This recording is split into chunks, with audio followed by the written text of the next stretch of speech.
Bonjour.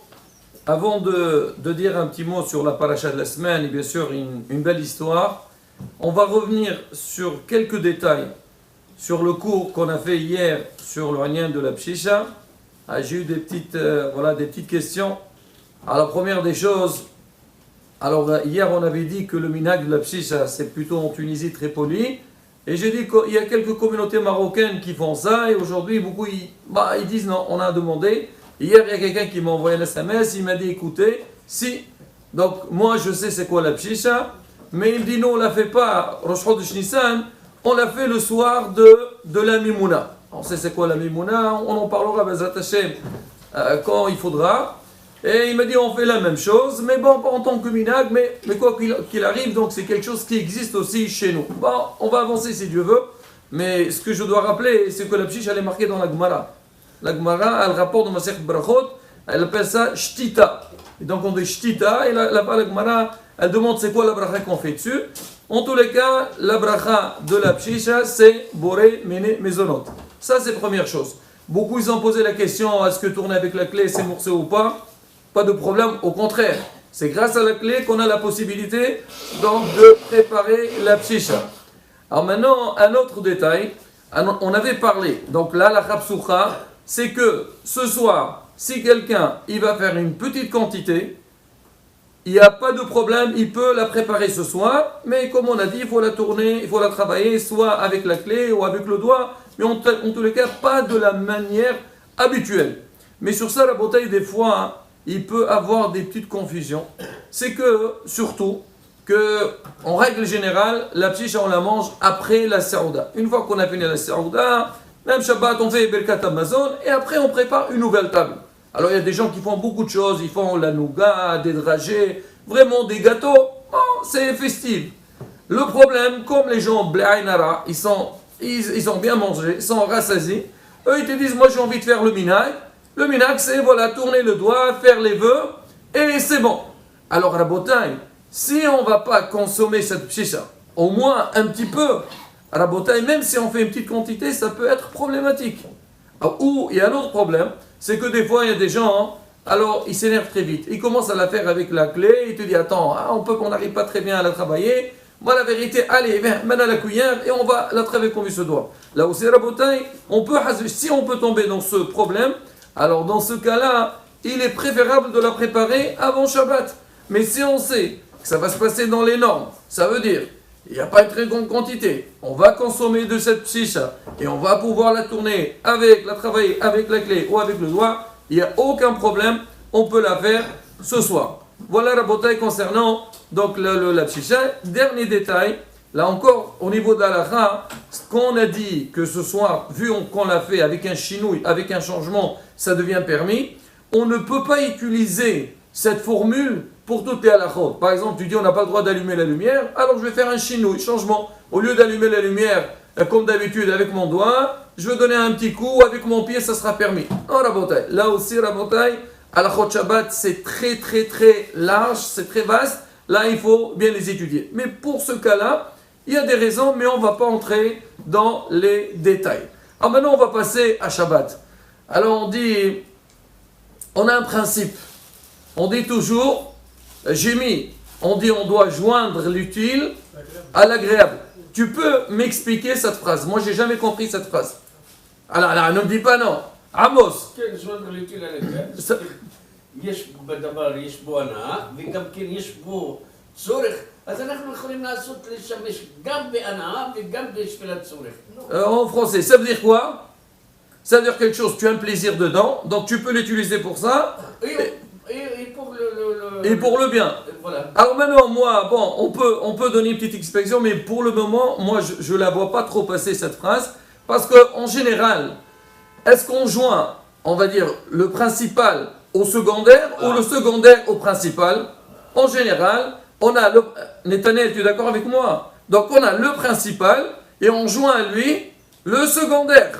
D'accord? Normalement, il faut dire plutôt joindre l'agréable à l'utile. Voilà. D'accord? C'est comme ça que ça doit être. Alors maintenant, peut-être on pourrait dire, c'est quoi joindre l'utile à l'agréable? Quand tu fais quelque chose d'agréable, ne te perds pas, ne sois pas trop un peu dans tes plaisirs, il faut que ce soit utile pour toi. D'accord, ça peut. Mais bon, a priori, non, c'est comme ça. Il faut plutôt dire joindre l'agréable à l'utile. Et pourquoi je dis ça? Par rapport à Shabbat. Là, Baruch Hashem, je vois que les gens, on parle de la pshicha. Alors, ça intéresse beaucoup de monde et c'est bien, c'est bien. Les minagim, les traditions, la bataille, à partir du moment que la tradition, elle est conforme à la halakha, il faut la pratiquer, il faut la suivre. Et c'est grâce à ça, Bezat Hashem, comme on dit. Donc, on peut continuer dans le bon chemin. Alors maintenant, mais il faut faire très attention, comme ce qu'on a expliqué, que vu que c'est Shabbat, il faut respecter aussi les normes de Shabbat. Il y a des gens, ils te disent non, je vais la pshicha, moi je vais la faire comme j'ai l'habitude, arrêtez, c'est des bêtises, pas du tout. Surtout, encore un détail très important, on a parlé du qandil, alors faire attention, pour ceux qui mettent les bijoux dans le qandil, ils ne doivent pas le faire ce soir, il faut le faire avant Shabbat. On allume, et bien sûr, Shabbat c'est assourd, tu vas toucher le qandil, c'est un gros problème. Tu le fais avant Shabbat. Donc aussi, ça c'est un détail très important. Alors maintenant, Rabotai, on va revenir sur Shabbat. Alors maintenant, dans la Torah, alors on a parlé beaucoup de fois de Shabbat, et où on voit vraiment donc, le commandement de Shabbat dans les 10 commandements. On voit dans Parashat Wa'it Hanan, et on le voit aussi dans Parashat Yitro.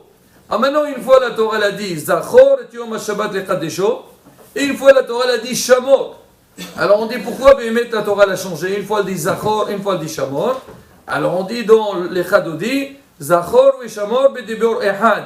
C'est qu'on dit bedibor ehad ne'emaro. Que le clan d'Israël, quand ils étaient devant le mont Sinaï, quand ils entendaient les commandements, quand il y a eu donc la dibra de Shabbat, il y a eu l'écho Zachor et Shamor en même temps. Pour nous dire, il faut faire les deux. Maintenant, ça veut dire quoi? Zachor et Shamor, pourquoi?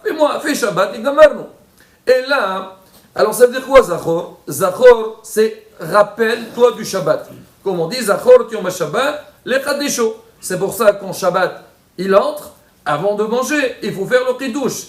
On dit Mekadesh HaShabbat. Alors Zochreu Alayain, avant l'entrée de Shabbat, pour dire que ça y est, on ne fait plus de melachot, on ne fait plus de travaux, on allume les bougies de Shabbat. Ça aussi, Mishum, Zachor Yom Shabbat lechadesho. On fait une belle table de Shabbat, aussi pour rappeler, la table de Shabbat, elle est différente que celle de la semaine. C'est marqué Kabde aussi, Biksut Na'a, mettre des beaux habits. Donc l'homme, il doit faire attention. Et malheureusement, il y a des fois, les gens, tu les vois vendredi soir, ils entrent comme des princes à la synagogue, et le Shabbat après-midi, tu les reconnais plus. Voilà, il vient avec un pantalon déchiré, ou la et des fois, je vous assure, des fois je vous dis, on va faire un appel pour lâcher. Et si tu fais l'appel, c'est lui qui dit combien vous avez besoin. Tiens, je vous paye.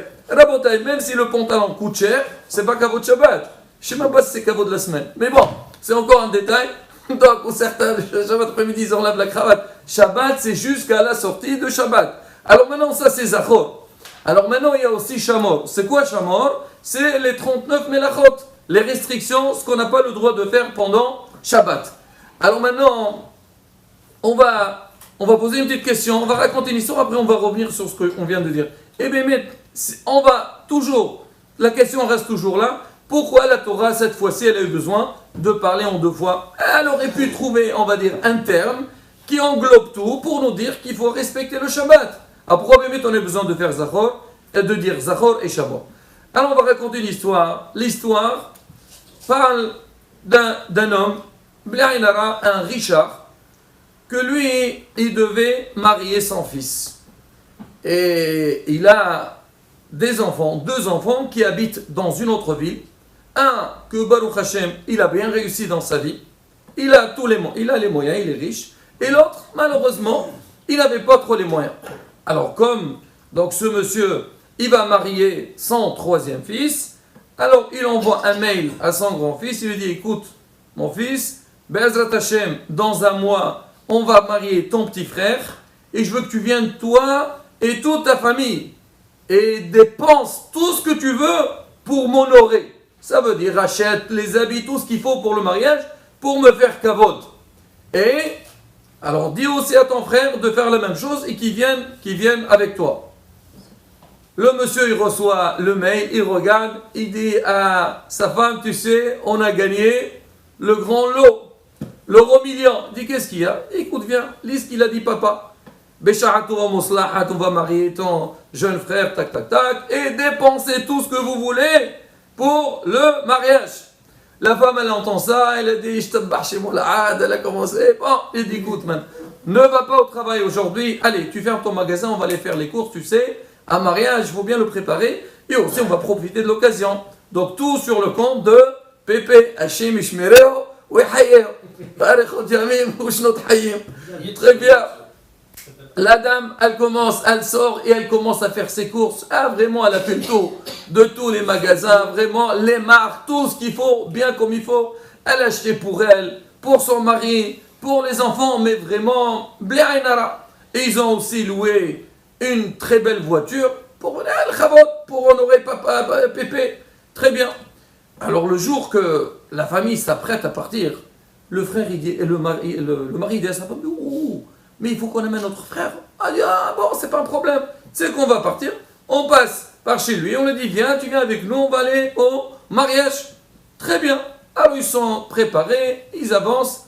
Le frère, il toque à la maison de son frère, il dit, écoute, mon frère, là, on va aller au mariage de notre petit frère. Viens, le frère, il vient avec sa femme, mais le petit, il n'a rien préparé. En plus, le pauvre, il n'a pas trop les moyens. Alors le père, il reçoit un message de son fils, il dit, papa, monsieur GPS nous dit que Bezrat Hashem, 16h45, on arrivera à destination. Ah, très bien, la grande simha, on prépare le mariage.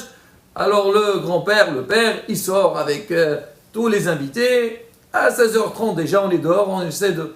Et on voit Blainara, une belle voiture, une limousine qui arrive. On a compris, c'est les enfants de... Très bien. Alors le père, il voit, il y a son premier fils, son grand-fils, il descend, mais Blainara d'une élégance exceptionnelle. Le père, il était content, Baruch Hashem, Zachiti. Il y a sa femme qui descend, Blainara, une princesse. Voilà, bien habillée, très classe et tout. Et après, les petits princes qui descendent derrière. Vraiment, le père, chaque fois qu'il voit ça, voilà, il est content. Et après 15 mois, on ouvre la deuxième porte, il y a le jeune frère qui descend. Habillé très simple.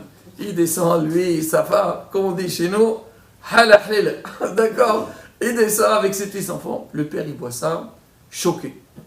Ah bon, qu'est-ce qu'il va pas? Il va pas montrer aux gens. Et le grand, il arrive, shalom, shalom, brochem abayim, vas-y, entrez.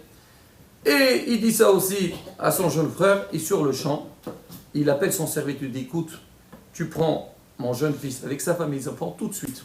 Tu les amènes chez Galerie Lafayette, ou je ne sais pas où, tu leur achètes les habits, tout ce qu'il faut pour le mariage. Très vite, en 2 heures de temps, Blainara, on a tout mis en place. Et le lendemain, on a démarré le mariage. Tout se passe bien, vraiment quelque chose d'exceptionnel. Le dimanche matin, allez, les shahil, allez, il faut rentrer. Tout le monde commence à rentrer, tout le monde est parti, les invités, mais le grand, il est au salon, il attend avec son portable, là, il regarde les SMS. Et bon, le père, il dit pas, la journée passe, en fin de journée. Bon, l'autre, il dit, bon, je laisse papa, il est un peu occupé, bon, il finit avec les invités, et moi, après, il va s'asseoir avec moi, il faut qu'on passe le compte, tous les dépenses. Le lendemain matin, le fils, il dit à son père, papa, je dois partir.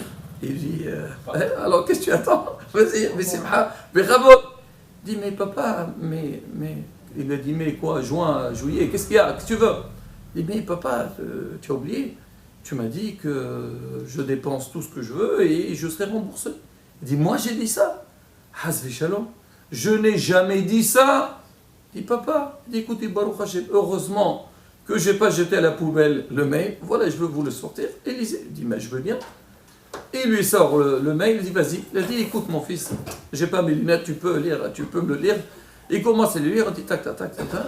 Il dit, ben oui, j'ai bien entendu, je te dois rien. Il dit, mais comment, papa, j'ai une des infos? Il dit, vas-y. Il dit, mais je comprends pas. Il dit, dis-moi, tu as bien lu ce que j'ai dit? Il dit, lis-moi à voix. Il a dit, dépense tout ce que tu veux pour mon honneur et je te rembourserai. Donc, papa vous avait dit que je dépense tout et je serai remboursé. Il a dit, tu as sauté deux mots. Il dit, qu'est-ce que je dis? Il a dit, pour mon honneur, pour mon kavod à moi. Et ce que tu as fait, c'est pour ton kavod et le kavod de ta femme. Si vraiment tu as pensé à moi, tu aurais aussi habillé ton frère. Maintenant, tout ce que tu as fait, si tu as pensé à mon kavod, il faut que ton frère aussi vienne bien habillé, sa femme, ses enfants. Mais quand ils sont arrivés avec cette présentation-là, ça m'a touché. Donc tu m'as fait bisayon. Alors tout ce que tu as fait, tu ne l'as pas fait pour moi. Tu l'as fait pour toi. Je m'excuse, je te dois rien. Si tu veux rentrer, rentre chez toi. On dit c'est pareil aussi pour le Shabbat. Kadosh Baruch il dit Zachor veshamor. Il dit Zachor. C'est quoi Zachor? Il y a des gens que ils ont les moyens. Ils disent moi, pour faire le Zachor, ça ne me pose aucun problème. Quoi? Allez Shabbat, allez dépenser de l'argent. Au contraire, je veux kiffer Shabbat. On va faire une belle table, on va boire, on va bien manger. Les copains, les amis, les kidouches, tout ce qu'on veut. Bien s'habiller. Moi, ça ne me dérange pas. Mais me dire, Chamor, ne pas faire les mlachot, je ne peux pas. Moi, j'ai mon affaire. Alors, je ne peux pas fermer mon magasin. Je ne peux pas contacter mes clients. Moi, je dois prendre la voiture. Je dois faire ceci et cela. Donc, eux, le Zachor les intéresse plus que Chamor. Il y a d'autres que les pauvres. Alors, ne pas travailler Shabbat, ça ne les dérange pas beaucoup. Mais faire des dépenses pour Shabbat, ça les dérange. Parce qu'ils n'ont pas trop les moyens. Vient la Torah nous dire, monsieur, non. Tu ne dois pas le faire pour ton plaisir personnel. Quand un homme il va faire une mitzvah, il faut savoir la mitzvah, c'est vrai. C'est vrai qu'Akadosh Baruch il veut qu'on profite. On est Shabbat Vinapage, l'homme on est Shabbat. Mais tu dois savoir en premier lieu que tout le plaisir de Shabbat, il doit être l'Ichvodo Itbarach. Hachem, il nous a fait une faveur de nous dire, écoutez, mangez bien, dormez bien, profitez bien du Shabbat, mais n'oubliez pas que Shabbat aussi, il faut respecter les melachot de Shabbat, les tuilots de Shabbat, la table de Shabbat, une belle ambiance, Bezrat Hashem, comme ça, comme on dit au début, Amos, joindre l'utile à l'agréable. Non, joindre l'agréable à l'utile. D'accord? Donc tout ça. Ah oui, voilà, exactement. Voilà, Rabotai, donc comme on a dit, pour se de la Pshisha Bezrat Hashem, il reste que ce soir. Alors donc c'est Rosh Chodesh Nissan, c'est Rosh Hashanah, on fait des bons vœux Bezrat Hashem et qu'Hashem écoute nos tfilotes. Alors je finis. Il y a aussi, Rabotai, la tfila d'Ishla Kadosh. Alors, on connaît tous cette tfila d'Ishla Kadosh, la veille de Shavuot, mais aussi une tfila, si vous voulez, je vous l'envoie tout à l'heure, Bezrat Hashem, sur la veille de Shot Nishan. Ici, on regarde, elle parle de la Parnassa, mais dans la tfila, on dit, Kadosh Baruch, aide-moi, que tout le bien que tu me donnes, je puisse l'utiliser pour les bonnes choses, et pour ton kavod à toi, Kadosh Baruch Hu. Et ça, c'est très important, savoir profiter donc des belles choses qu'Hachem nous donne, Yerason, car Kadosh Baruch Hu nous donnera toutes les brachot, qu'on puisse en profiter comme ils se doivent. Amen, Yerason, Shabbat Shalom, et Shana Tova. Thank you very much.